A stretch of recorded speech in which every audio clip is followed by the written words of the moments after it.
Here, as you can see, we have a Microsoft Xbox 360 wireless controller, and here's the intensifier in the packaging. The intensifier package contains the flex board, the glue, a screwdriver, and written instructions. Putting this together is simple. Just follow the directions. Take your controller, which doesn't always have to be new, but here, in this case, we do have a new controller. First, you'll need to take out the battery pack, like this. Next, you're going to immediately take out the 7 screws that are in the back. Using the provided screwdriver, remove the 2 screws on the left, the 2 screws on the right, the 2 screws at the top, and one behind the UPC code right behind the battery pack. As you can see, we're taking it out here. Now it's time to open the controller. Open it up with the button side facing down so your buttons don't fall out. Using your thumbs, push up on the thumbsticks to separate the front and the back halves. It's a really simple process if done that way. If connected, remove the piece at the bottom that holds the front and back halves together. Next, you'll need Scotch tape and the intensifier flex board. Before we place this flex board on the controller circuit board, please have your Scotch tape handy. Here's the flex board.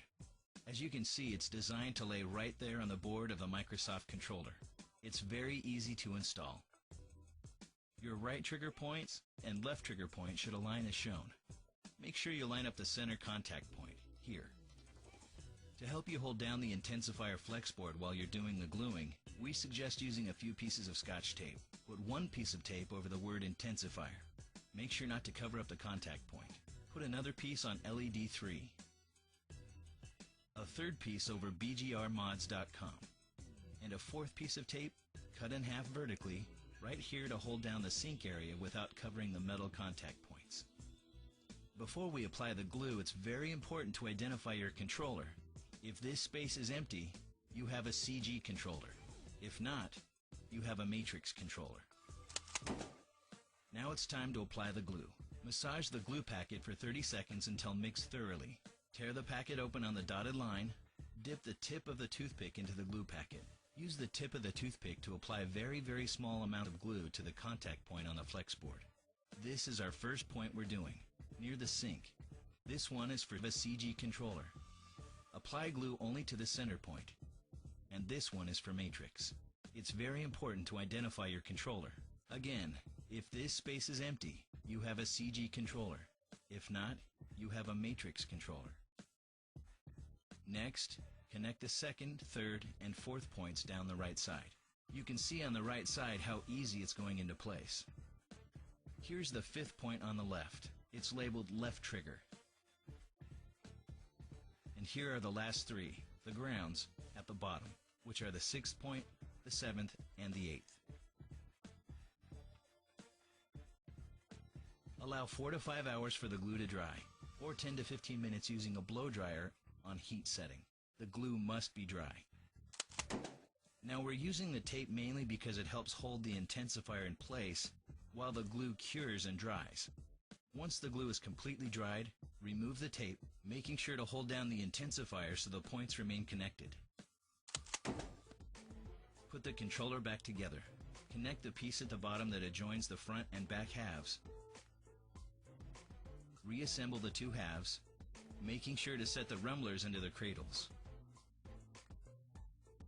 Replace the 7 screws using the screwdriver that came with the package, and replace the controller's battery pack.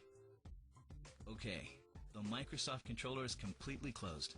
You have a modified controller at this point. As you can see, the controller is showing that it's in player 1. Press the sync button to turn on the intensifier. Now it shows that it's in mode 1 for Call of Duty 4 and Left 4 Dead. This is mode 2 for Halo 3. This is mode 3 for Call of Duty World at War. This is mode 4 for Gears of War 2. And this is mode 5, which is your user programmable mode. Here we're showing you how to set your user programmable mode. You hold down the right trigger and press the sync button at the same time. It'll flash letting you know you're ready to program. This will show you how to set the rate of fire in the user programmable mode. The rate of fire is adjustable from 0 to 255. The number 0 setting is the fastest, and the number 255 setting is the slowest. Holding down the right trigger increases the number by the amount of blinking red lights. Holding the left trigger decreases the number by the amount of blinking red lights. To tell what number you're in, the mode 3 represents the increments of 10, and mode 4 represents increments of 1. So right now, we're at 41 because mode 3 blinked 4 times, and mode 4 blinked once. Once you have it set, hit your sync button. Now you have yourself a user programmable mode, which allows you to update it for any games in the future. And that's the intensifier. Congratulations, you're all set.